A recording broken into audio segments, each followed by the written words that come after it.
Welcome to Sat Chats, the Bitcoin podcast where we chat about sats. Sats are the smallest part of a Bitcoin, the same way pennies are the smallest part of a dollar.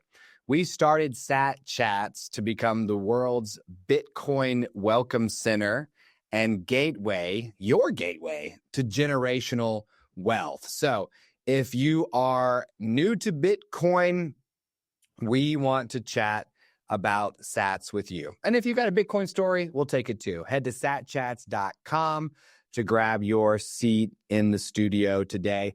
I'm your host, Stewart, Bitcoin Maxi, who wears prescription sunglasses to protect you and your loved ones from my Bitcoin laser eyes.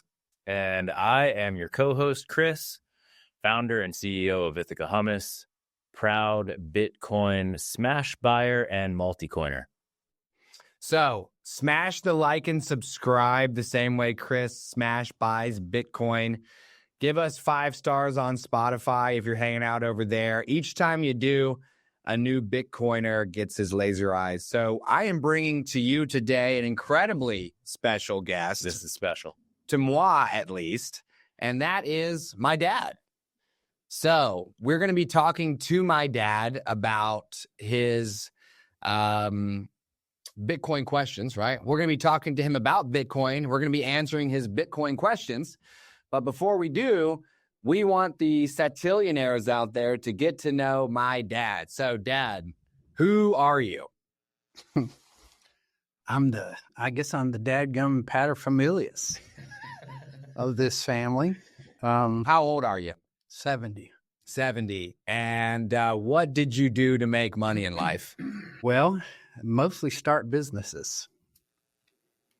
And some of them worked and most of them didn't. So maybe tell us the story, so 70s entrepreneur.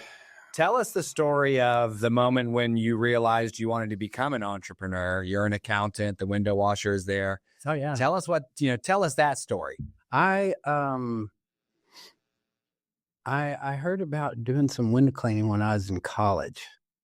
And I actually got a summer job. A guy taught me how to go out and sell windows and then go clean them.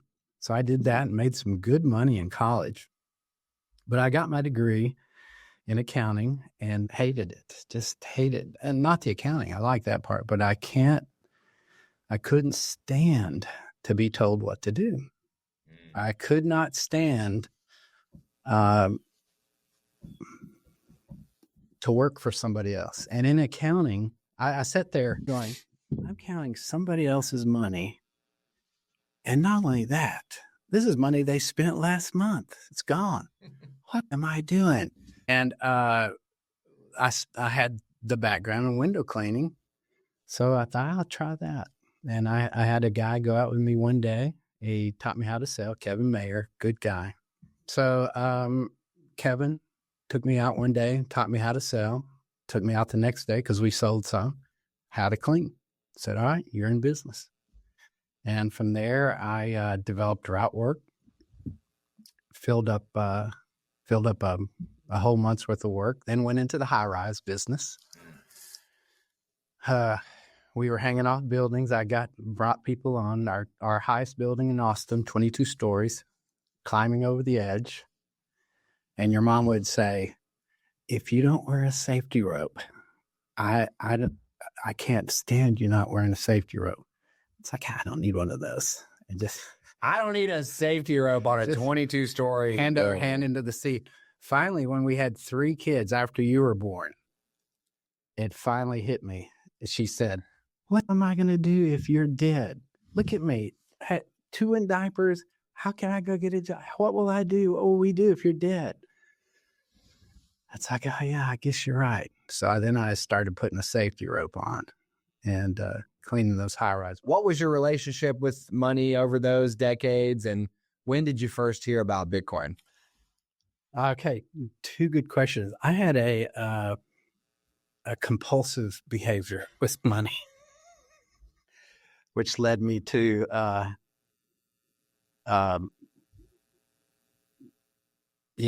which led to trouble later. So I think where did I first hear about Bitcoin was 2013. Wow.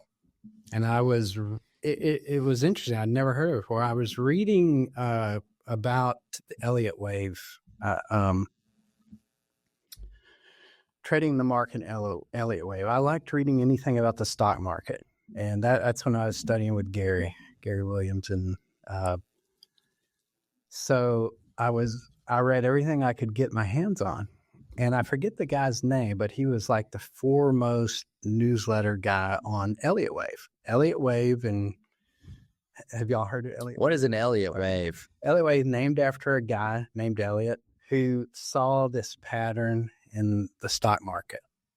And you see it not only in the stock market, but you see it in life. It's almost tied to Fibonacci numbers, but there will be a 5 pattern up and a 3 pattern down if the trend is up in market prices. And there is a 5 trend down and a 3 step back if the trend is down. And some people trade that way. There's a lot of different ways to trade the market. And I found that fascinating. It's not any way that Gary traded, so I didn't trade it and didn't study it, but I liked reading everything I get in on it. Well, I was reading his newsletter, and at the end he said, and speaking of that, here's a perfect example. This Bitcoin. I went, Bitcoin? Well, it had just completed a perfect 5-step up, and now was doing a perfect 3-step down. And so he says, now Bitcoin's fixing to take off because the trend is up. It's had this textbook up move, textbook retract, and now we're off to the races.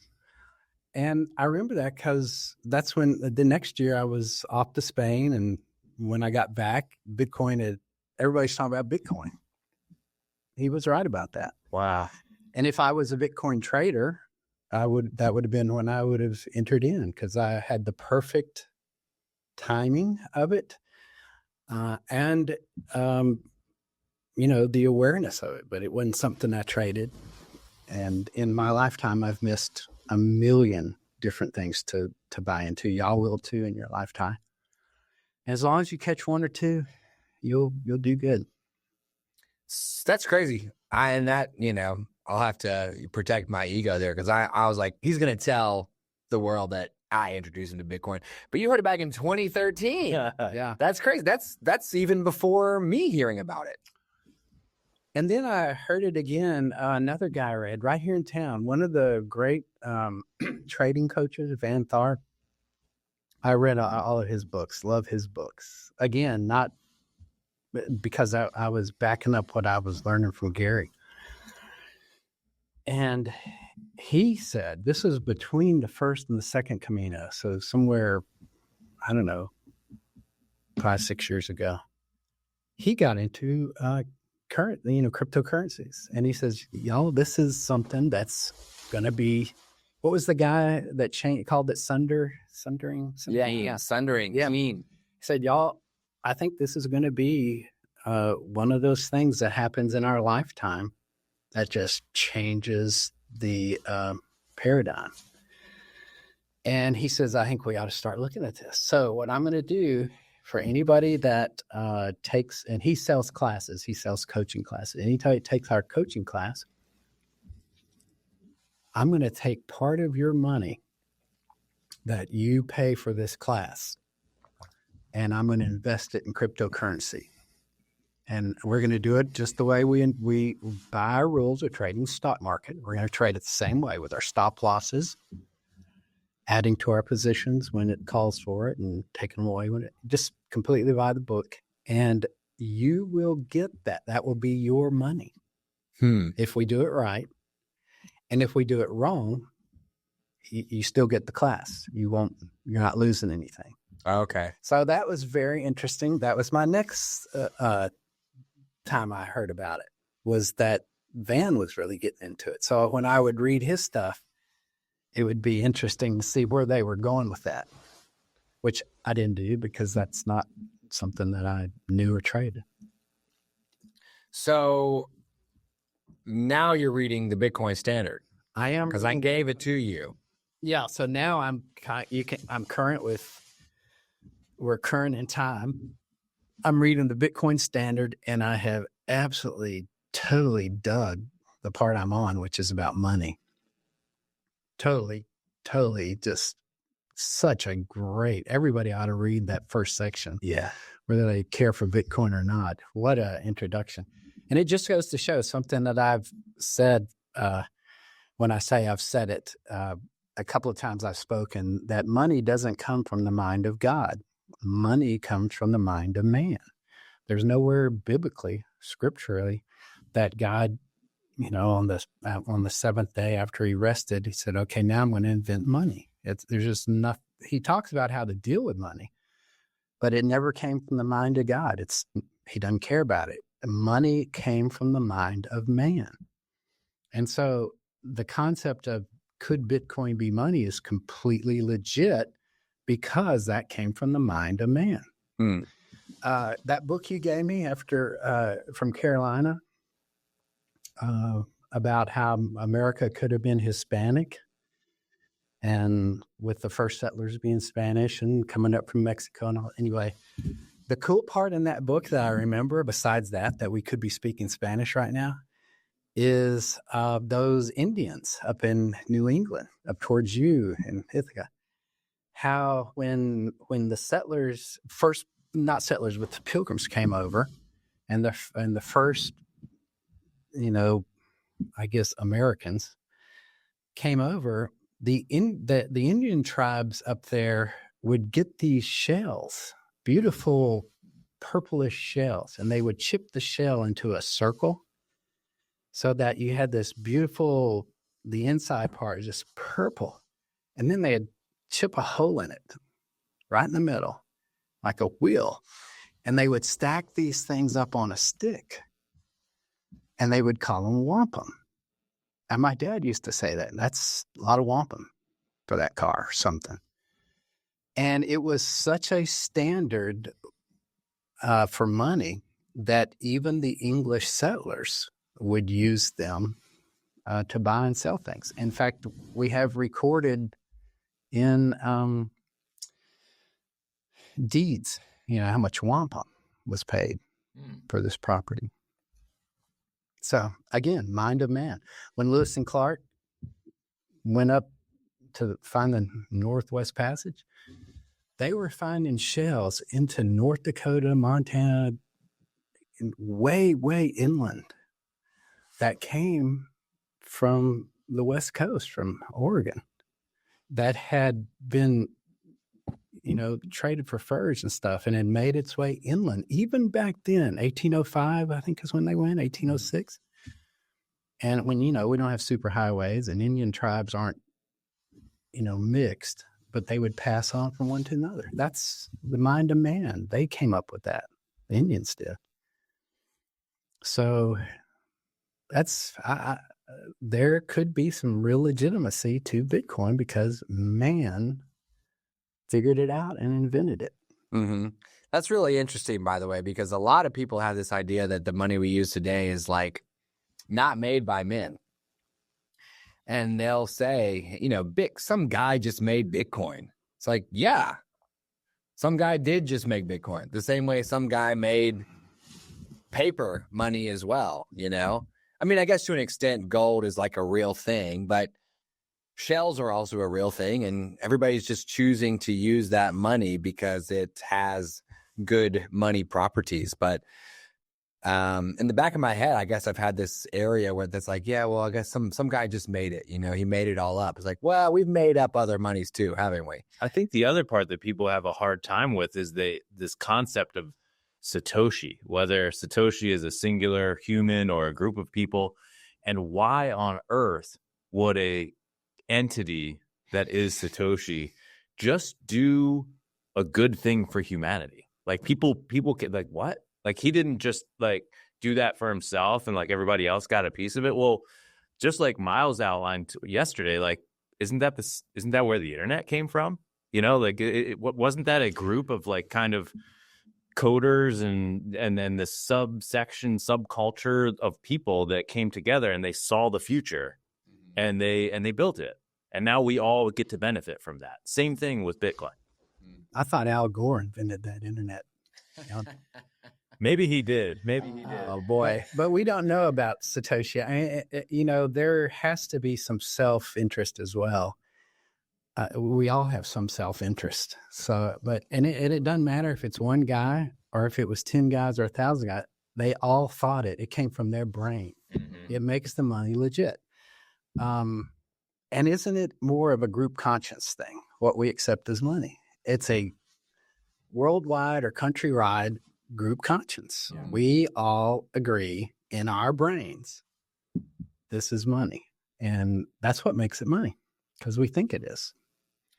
So you have spent some time reading the Bitcoin Standard. And of course, I've been blabbing for a year now. You don't have any Bitcoin yet. No Bitcoin yet. Ain't got no Bitcoin. What am I going to do with some Bitcoin? And you financially, what am I now, 70? And you say we're going to be done in 2137 or 8, whatever I heard. 2138. Yeah, so it'll be a while before I start getting into Bitcoin. Fair enough. Unless, Mom and I are about done with our pile, and we're piling up you kids' pile now. Yeah. So can you make my pile Bitcoin? I was gonna say, if that's what if y'all want some of that in your pile, because now it's like 80-20. We're almost all towards looking at y'all's pile of stuff. Yeah. So, what questions do you have about Bitcoin, Dad? Well, that actually leads right into it. On your SWOT assessment of Bitcoin. That's in my mind right now because I'm just finishing up my annual business plan for 2025. And the last thing I have is my SWOT assessment of my business. So I happen to be thinking about that. And what I would like to know, I don't even have to know it. I don't have any plans to become a Bitcoin user or owner. But what's the threat part of the SWOT assessment? Strength, weakness, opportunities, threats. And I think Bitcoin has some serious threats that just have to see how we deal with it. Like, I think we could have another Nixon and we could have another FDR. Mm-hmm. All right, you guys bring in your Bitcoin and we're going to give you American dollars for it, and nobody in America can trade this anymore. Mm-hmm. Mm-hmm. I could see that as a threat.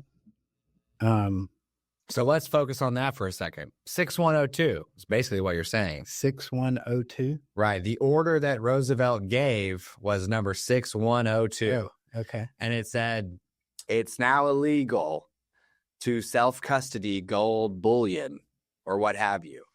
So first things first, all of the centralized stores of gold in the banks got absolutely hoovered up. Right? Because the nation state can get to a handful of centralized repositories a lot easier than they can get to every individual citizen. So they came and they snatched up the gold from those banks. You were supposed to head into your nearest bank and turn over your gold in exchange for them to pay you that much in paper, which obviously in today's purchasing power terms was literally nothing. Gold has stored its value, paper has not. And then to your point, once they maybe they felt they had strengthened the dollar against their gold reserves enough to just go right back to printing more than they really had. And you eventually get upside down and the nation state president has to say, guys, we're going to temporarily suspend the convertibility. And it's been 50 years. So there are people out there who make the argument that real Bitcoin that you take into self-custody, where you control the keys, not your cheese, is the best kind of Bitcoin versus a Bitcoin ETF, for example, or versus keeping your Bitcoin on an exchange with someone. So a Coinbase or, maybe Gemini, I don't know, where you buy Bitcoin on the exchange, but they keep it for you. And you don't hold the keys to that. They just say, well, you have this much with us, right? The ETFs are those exchange traded funds where Fidelity and BlackRock and these $1 trillion asset managers, they buy Bitcoin and then they sell you shares of the Bitcoin. If you're like me, you call that paper Bitcoin because it's not really Bitcoin. It's paper Bitcoin. If the government said, all right, 6102, it's illegal to self-custody your Bitcoin, you better believe Fidelity and BlackRock are going to turn over their Bitcoin a lot faster than the guy who lives somewhere in Montana with his Bitcoin. Yeah, but that same guy in Montana 4 years ago received like $1,400 in his bank account. Just like that. Mm-hmm. I mean, so why couldn't that guy in Montana just have his Bitcoin taken from him by the U.S. government? Well, the U.S. government needs your keys. They would need to come to where you are. They would need to determine that you have Bitcoin. They would need to effectively threaten violence or employ it to get you to then say, all right, well, yes, I have Bitcoin. Here's how much I have. And I'm going to go in and I'm going to send you, the federal government, my Bitcoin, because you cannot send Bitcoin without signing it. That's how Bitcoin works. There are two keys in Bitcoin. The first is a public key that everyone can see, and it's effectively your address. But from your public address is derived a private key, or it might be the other way around. From your private key, they do a bunch of cryptography or math or technology to derive the public keys that everyone can see. But what you need to do to send Bitcoin is you need to say, this is my Bitcoin. Here's my public key where everybody can see on the blockchain. It's a big fat spreadsheet. But by signing this Bitcoin with my private key, I'm the only one that controls that key. That's how I prove that it's mine. And it goes to the next guy's public key. And nobody can get that from you. No. Now, in the real world, unfortunately, there is Aisha. They got to Aisha. Yes. But what she I'm had, talking about a government. Yeah. Getting everybody Can't do it. Okay. I need to elect to send you my Bitcoin. They can seize the gold and the dollars that are centralized in banks, etc., because that's all interconnected. It's all operating in that fiat space. They could say all the gold's our gold. They could say all the money in these. I mean, they froze the money that the Russians had, didn't they? When Russia went into Ukraine, the U.S. said, we're freezing all your stuff, right? Yeah. So they can do this because they control it. But the nation state does not make Bitcoin. The nation state does not control Bitcoin. That's a good threat. Okay, that's a good answer to that threat. Let me tell you another threat that I've thought about. Okay. What happens, and I just saw this in a movie, which was cool, when the government says, let's make America coin. Mm-hmm. And since we can't take over it, let's compete with it. Mm-hmm. What's to stop that from happening? I think it already has, right? Because our current nation state president has issued his own coin, hasn't he? Is that true? Because I heard that, but I didn't know if it's true or if he was just joking or That's what. my understanding, is that it's out there and it's live, right? So I don't know. here's what happens when a country, okay, issues its own coin. Bitcoin does not care. Bitcoin doesn't care because Bitcoin is money. Because Bitcoin is a decentralized currency that no one person controls. And that's part of what makes it incredible.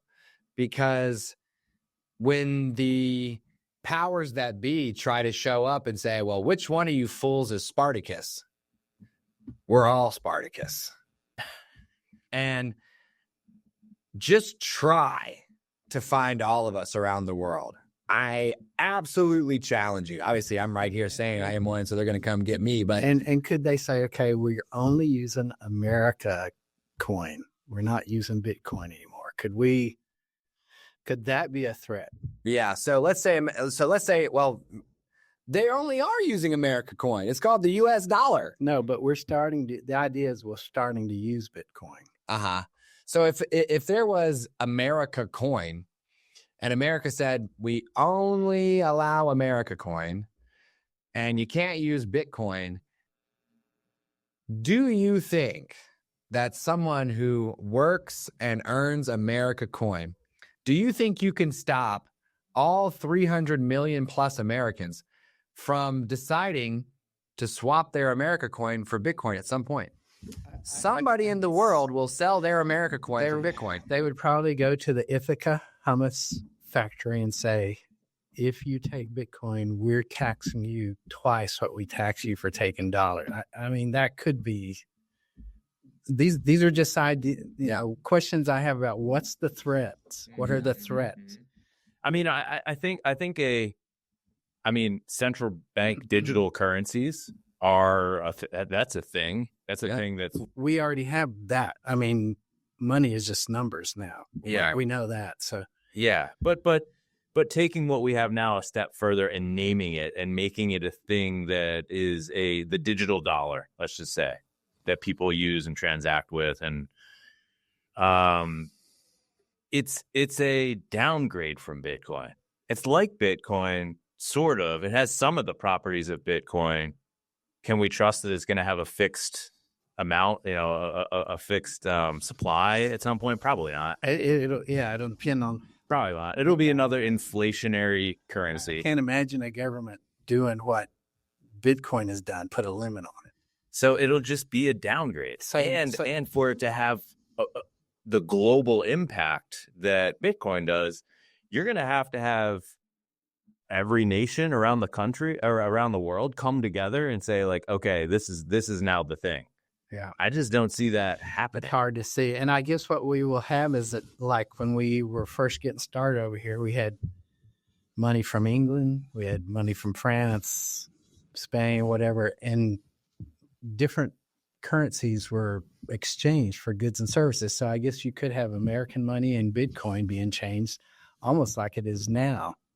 So let's imagine that you have a form of government that says, we make the money.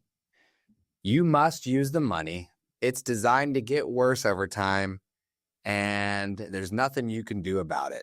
Do you think that a single person from Texas would say, sure, I'll agree to that? Do you think a single person from Texas would ever let anybody tell them what to do? Ever? I think they would vote with their feet and they start walking south. Secession might actually happen.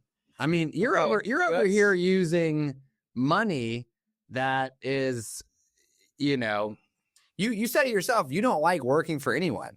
Mm-hmm. You like doing what you want to do. Yeah. But your money does not share that outlook. You're over here in the US dollar space.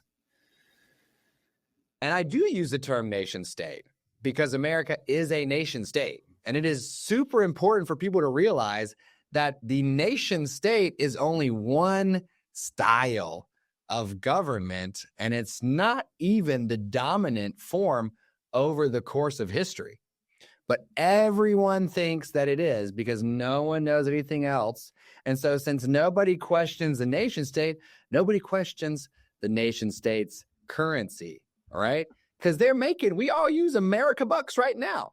And, you know, your dad fought in World War II for this country. Your granddad fought in World War, I guess, I don't even know, for this country. People, lay down their lives for a country, but then we all gotta work harder and harder to get the same stuff. That doesn't feel fair. If my granddad and great granddad fought for this country, why can't we use a form of money that respects their hard work and sacrifice, that cannot be controlled, right? You don't like working for anyone? Bitcoin doesn't like working for anyone either. You can't make more of it just because you say so. You can't get it from someone unless they give it to you. And we all have to work for it. Which form of currency sounds better to you?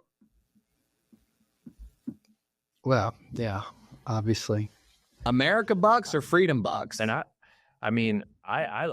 love our country. I love America.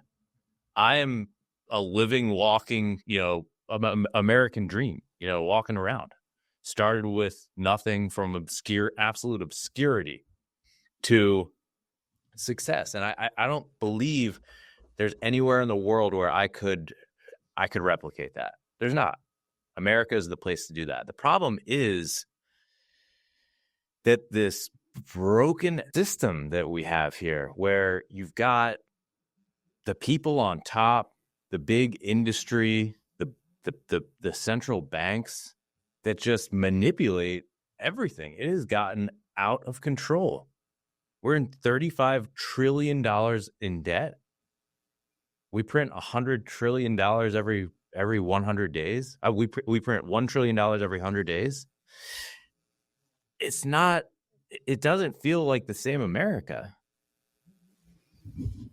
And that may be one of if we're talking SWOT assessment, that may be an opportunity that Bitcoin provides. And that is for a country to have to get honest with their money. And they could do that in a couple of ways. They could stop printing and just leave all the money we have out there, the fun money there is, and let the GNP grow into it. That would almost be a painless way to do it. Or, I think you said it in one episode, they may get honest where they just have to make our dollar legitimately tied to the GNP. It'll never go back to the gold, I don't think, but anyway, that could be an opportunity. Yeah. I got another threat I want to talk about.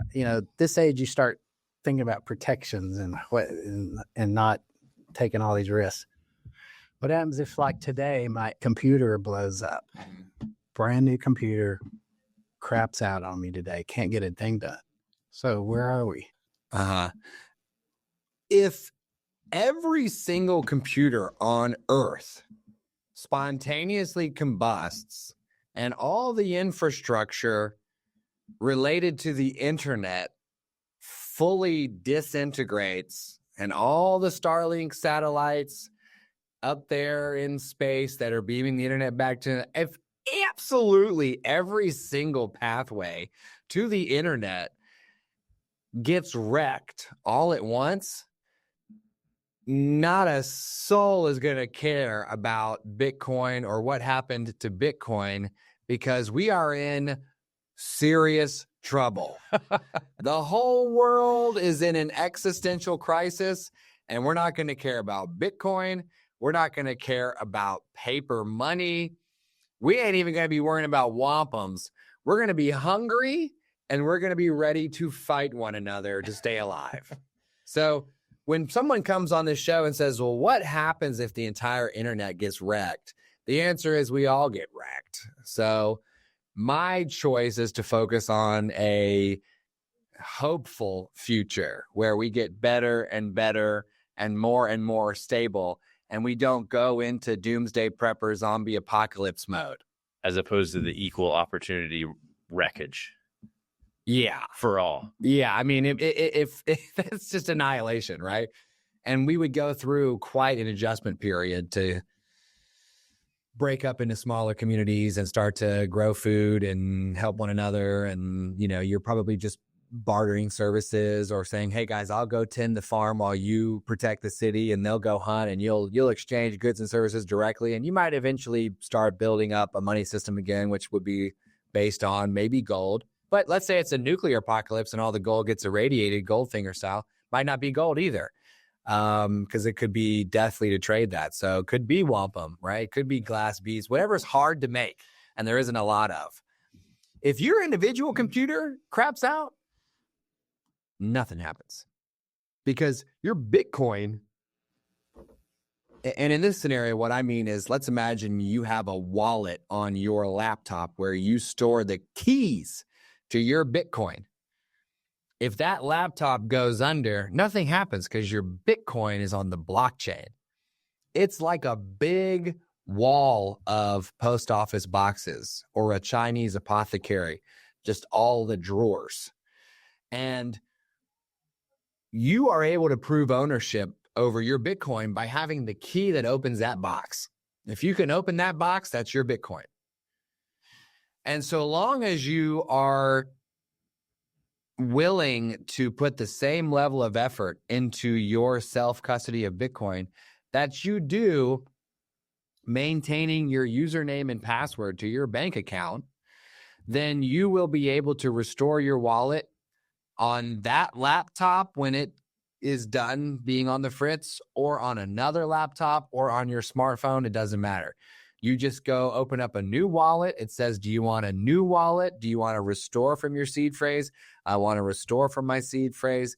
You pop your seed phrase in, and there are the keys to your Bitcoin that are living on the blockchain. So it's incredibly important that you know your seed phrase and that you store your seed phrase, because those are the keys to your cheese. And the guy who creates a wallet on his laptop and they say, here's your seed phrase, is that cool? Whatever. He clicks past it because maybe his wallet's going to be password protected and he knows the password to his wallet. When that laptop gets destroyed in a house fire, or something goes wrong with it, right? The hard drive goes kaput, and he only knows the password to that wallet and not the seed phrase to the concept of the wallet, that Bitcoin is gone. Just like the junkyard guy who's looking around for his USB stick. He doesn't know his seed phrase. If that guy knew his seed phrase, he'd be like, oh, I lost the USB stick in a junkyard. Never mind. I'll get a new wallet. I'll put in my seed phrase. There's all my Bitcoin. But there's so many people like Aisha. She had her Bitcoin on a wallet on her phone. The wallet was not password protected. Her phone had no screen lock. So all they had to do was swipe up on the screen, tap the wallet app, and then send her Bitcoin to their own address. Yeah, don't do that. And that's it. So, you know, the threat of your particular device going bad is no threat at all, so long as you keep your seed phrase. Which you could memorize. Some people memorize. And then... Is it the same one for every piece you buy? Would you have to... No. No, so it's one wallet. Okay, so with multiple addresses and one seed phrase for that wallet. And I guess what happens to everybody that forgets their seed phrase and that Bitcoin goes dormant, that just takes away part of the 21 billion. So that's going to make the other more valuable.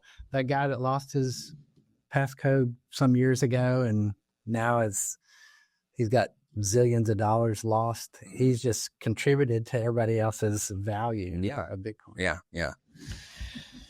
Well, very interesting, guys.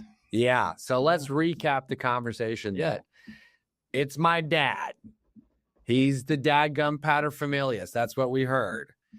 In his 70s, started out as an accountant, became an entrepreneur, relationship with money, maybe not so hot, quote unquote, led to some trouble. And Twice. Went broke twice. Both times you were alive. yeah, Once in diapers, once in high school. went broke twice, then picked up day trading with Gary and got into stocks, maybe not day trading, maybe more just like trading. Yeah. What number 9 Paul would call swing trading, right? Where it's held for at least one day. Oh my gosh. You learned about stocks. You heard about Bitcoin in terms of its like ability to demonstrate that Elliott Wave, your Van Tharp guy doing cryptocurrencies. But you still don't have any Bitcoin, even though you heard about it before I did. And you've read part of the Bitcoin standard. You love the history of money, the wampum, the glass beads, the yapstones, all that stuff. But now you're trying to determine, well, what are the threats to Bitcoin? Well, if the whole internet goes down, we got some bigger threats out there, folks. Chaos theory. Right? If your laptop goes down, just make sure you have your seed phrase. And if your friendly local territorial entity, which might be sometimes termed a word that begins with an N and has a dash and then the letter S. We won't say it because some people don't like it. Okay. If they try to come for your Bitcoin, they got to come get you. Okay. Think about, if some guy out in West Texas is hanging out with his Bitcoin and the government says, you must turn in your Bitcoin, what is he going to say? What would that guy say? I suppose he'd say, when you pry it out of my cold, dead hand. Yeah, exactly. Come and get it. Here I am in West Texas with my Bitcoin. You say I got to turn it in. You're up there in Washington, D.C. Well, you better come and get it. Yeah. Right? So it's a form of currency that is as resistant to other people trying to mess with it and manage it and tell it what to say as you are in terms of your entrepreneurialism, and you don't need no boss. So I feel like this has been a good conversation in terms of what does someone your age think about when they're trying to determine if they want to put a little bit of their wealth into Bitcoin. You know, you're kind of stacking up your retirement. Now you're starting to think about us. And I love that. I love to hear that you're trying to produce generational wealth. I'm trying to produce generational wealth. And I'm here to tell all the satillionaires out there that there is one vehicle for generational wealth in this world, and it is Bitcoin. So we're going to make you an offer here, Dad. But before we do, you've got to decide what flavor of hummus you want to try today here in the studio. Yeah. Well, coming from Texas, that's going to have to be jalapeno. Oh, Okay. excellent choice. Excellent. So we've got our jalapeno lime hummus here. Stewart will hold that lid up to the cam, and we've got our. And I see somebody else hasn't eaten out of this one. We're getting the new dish here. Oh, yeah. This is We've even got the shrink wrap here to prove that it was recently opened. It's your keys, not your cheese. Yep, not your shrink wrap, not your hummus. Now let's all do it at one time. Okay. So go ahead and grab some, but then let's all try it at the same time. All right. Okay, I'm gonna come in here. Oh, dude. Yeah, that sponsor gave us some defective woven wheats. Yeah. What's our this? We need a wheat sponsor. Yeah, I'll take real quick. Yeah, a woven wheat sponsor. Let's get in. Here we go. All right, cheers. Interesting that you smelled it first. Jesse did that and Jorma did that. They're weird. I would never smell food. I would. That's so funny. You're the same way because when Jesse smelled it and then Jorma smells like, why are y'all smelling your food? I know. I don't know that I've seen that. You could put me in a room for 1,000 years and serve me meals, and I would never smell it before eating it. I would just chomp on it and be good. So, what do you think about that, Dad? Yeah, I think I would take some of this home. This would be good for. Yeah, that'd be good for an afternoon snack. I'm down to 2 meals a day now, so that'd be a good in between. tide over. Yep.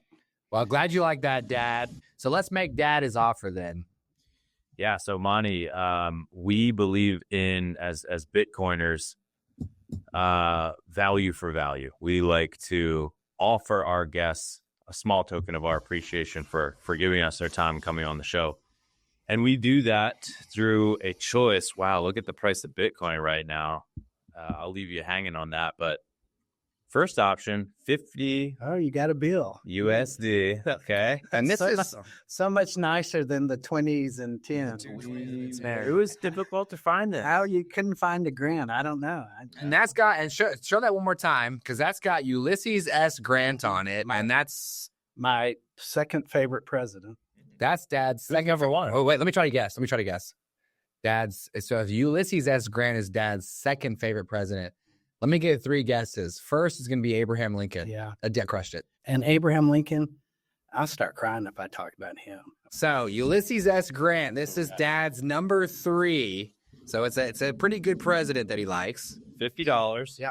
Or the same offer in sats. So the price of one Bitcoin, looking at the Clark Moody dashboard right now, is $96,720. An even better time to buy than earlier. Not that there's ever a bad time to buy Bitcoin.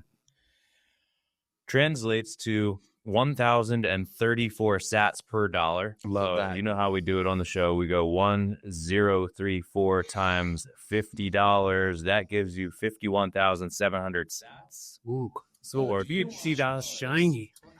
Do you? What was that in Wolfman's brother? Ooh, shiny. Remember when he did his spikes out? And the other guy that his brother, he can't cut up. They're on top of that nuclear power. Yeah. He goes, ooh. Sabretooth. Yeah. Teases Wolverine.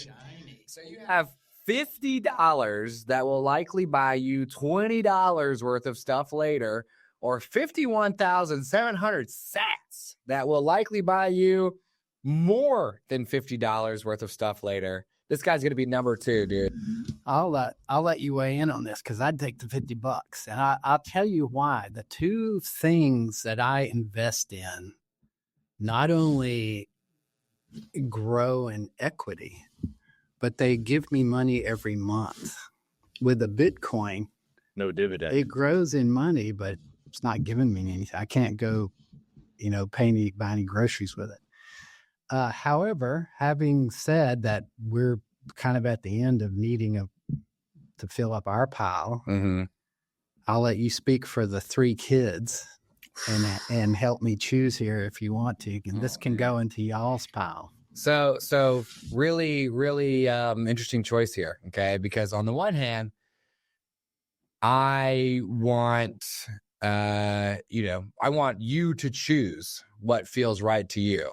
I don't want to influence that, even though the show actually is me trying to influence you for 90 minutes before. And I just asked for your influence. But so then you get into, well, what's the group conscience? Would Jorm and Lyd want Bitcoin?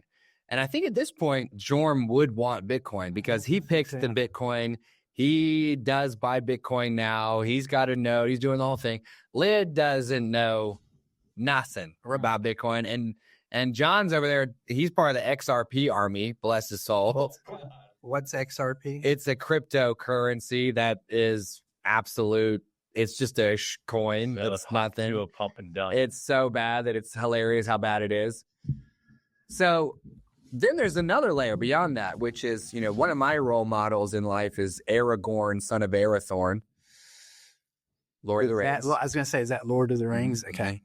And he, in a story about power corrupting, absolutely.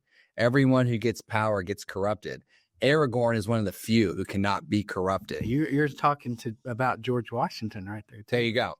So at the base layer, if you're asking me to help you make a choice for our family, then according to my beliefs and convictions, the only appropriate choice for our family are those Satoshis. Oh. All right. That's it then. Done. Right? So the right thing to do when you care about other people and want to help them build generational wealth is not whatever this stuff is. It's that stuff right there. All right. Excellent. There we go. And I held my arms in this exact position for 7.5 minutes so the world could see the Pelto decision-making group conscience process, which is a beautiful thing. That's awesome. I appreciate you guys. Thank you for the first 51,700 sats. You'll have to show me how to do the envelopes and that. Are these so and that sort of thing. High five over here. Let's go. Dad, high five. Let's go. We have officially stacked the Arthur Pelto family's first sats right here today. Number 18. It'll probably say number 18. What's my dad's first name? Monty. Yeah, I can't even say it out loud because I was raised from 1985 onward in the South. I physically cannot pronounce my mom and dad's name out loud. We don't mess around with that, dude. We show them the respect. So this is number 18. Your grandfather, I called Mr. Stewart my whole life. I'd never used his last. Yeah. That's the South for you. So we got number 18, Dad, right here in the studio.